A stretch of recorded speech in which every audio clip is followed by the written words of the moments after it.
Hi అండి, అందరికీ నమస్కారం. వెల్కమ్ బ్యాక్ టు రెడ్డి స్వేచ్ఛ క్రియేటివిటీ. మన కిచెన్లో ఈరోజు రెసిపీ వచ్చేసి చనా దాల్ నకీన్. ఈవినింగ్ స్నాక్గా చాలా ఈజీగా టేస్టీగా శనగపప్పుతో స్నాక్ రెసిపీని తయారు చేసుకోవచ్చు. ఈ స్నాక్ రెసిపీని ఎలా తయారు చేయాలో చూద్దాం. ముందుగా శనగపప్పును నానబెట్టుకోవాలి. ఒక బౌల్లోకి 1 కప్పు శనగపప్పును తీసుకోవాలి. వాటర్ వేసి 2-3 సార్లు బాగా క్లీన్ చేసి తర్వాత మళ్ళీ వాటర్ వేసి 3 లేదా 4 గంటల సేపు నానబెట్టుకోవాలి. 4 గంటల తర్వాత శనగపప్పు ఇలా బాగా నానింది.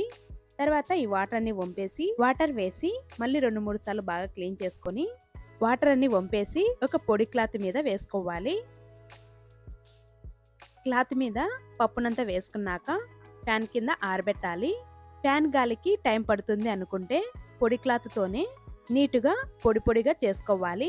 అస్సలు చెమ్మ అనేది ఉండకూడదు. తడి గనుక ఉంటే అవి ఫ్రై చేసేటప్పుడు ఆయిల్లో పేలే అవకాశం ఉంటుంది. అలాగే ఆయిల్ ని ఎక్కువగా పీలుస్తుంది, లేదంటే అవి మెత్తగా అయ్యే ఛాన్స్ ఉంది. వాటర్ అనేది లేకోకుండా ఇలా పొడి పొడిగా చేసుకోవాలి. ఇలా పూర్తిగా డ్రై అయిన తర్వాత ఇప్పుడు ఫ్రై చేసుకోవాలి. తర్వాత డీప్ ఫ్రై చేసుకోవడానికి ఆయిల్ పెట్టుకొని ఆయిల్ హీట్ అయ్యాక మీడియం ఫ్లేమ్ పెట్టుకోవాలి. ఆయిల్లో పప్పు వేసినప్పుడు అవి పైకి వెంటనే రావాలి. ఆయిల్ని అలా హీట్ చేసుకోవాలి. తర్వాత పప్పుని వేసుకోవాలి. ప్యాన్లో ఎన్నైతే పడతాయో అన్ని వేసుకోవాలి. మీడియం టు హై ఫ్లేమ్ పెట్టి లైట్గా గోల్డెన్ కలర్ వచ్చేంత వరకు అంత బాగా ఫ్రై చేసుకోవాలి. అలాగని పూర్తిగా కలర్ మారకూడదు.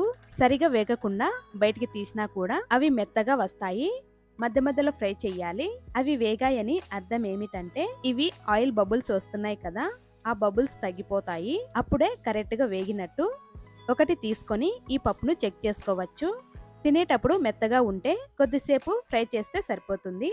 వీటిని ఎక్కువసేపు ఫ్రై చేసినా కూడా అవి గట్టిగా అయిపోయే ఛాన్స్ ఉంది. ఇలా క్రిస్పీగా లైట్ గోల్డెన్ కలర్ వచ్చాక వీటిని తీసి ఒక బౌల్లోకి తీసుకోవాలి. ఇలానే అన్ని డీప్ ఫ్రై చేసి తీసుకోవాలి. తర్వాత ఇప్పుడు కరివేపాకుని ఫ్రై చేసి తీసుకోవాలి. కొంచెం కరివేపాకుని తీసుకొని ఆయిల్ చిటుకులు మీద పడుకోకుండా ఇలా ప్లేట్ని కవర్ చేసి కరివేపాకును ఫ్రై చేసుకోవాలి. ఇలా ఫ్రై చేసుకున్న కరివేపాకును ఒక బౌల్లోకి తీసుకోవాలి. తర్వాత మనం ముందుగా ఫ్రై చేసి పెట్టుకున్న శనగపప్పులోకి రుచికి సరిపడా సాల్ట్, 1/2 టేబుల్ స్పూన్ కారం, మీ టేస్ట్ని బట్టి కారం ఎక్కువైనా తక్కువైనా తీసుకోవచ్చు. 1/2 టేబుల్ స్పూన్ చాట్ మసాలా. చాట్ మసాలా లేకపోతే వేసుకోకపోయినా పర్లేదు. తర్వాత అంతా బాగా కలుపుకోవాలి.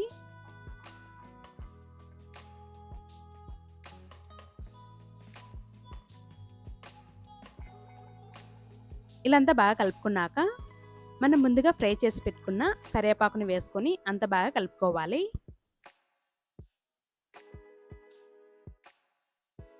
తర్వాత ఒక బౌల్లోకి తీసుకోవాలి. అంతే అండి, ఎంతో టేస్టీగా ఉండే చనా దాల్ నకీమ్ రెడీ. చాలా ఈజీగా టేస్టీగా ఈ స్నాక్ రెసిపీని తయారు చేసుకోవచ్చు. వీటిని ఎయిర్ బాక్స్లో స్టోర్ చేసుకుంటే 1 నెల వరకు స్టోర్ ఉంటాయి. అంతే అండి, ఈ వీడియో మీకు నచ్చినట్లయితే లైక్ చేసి షేర్ చేసి సబ్స్క్రైబ్ చేసుకోండి. Thank you for watching.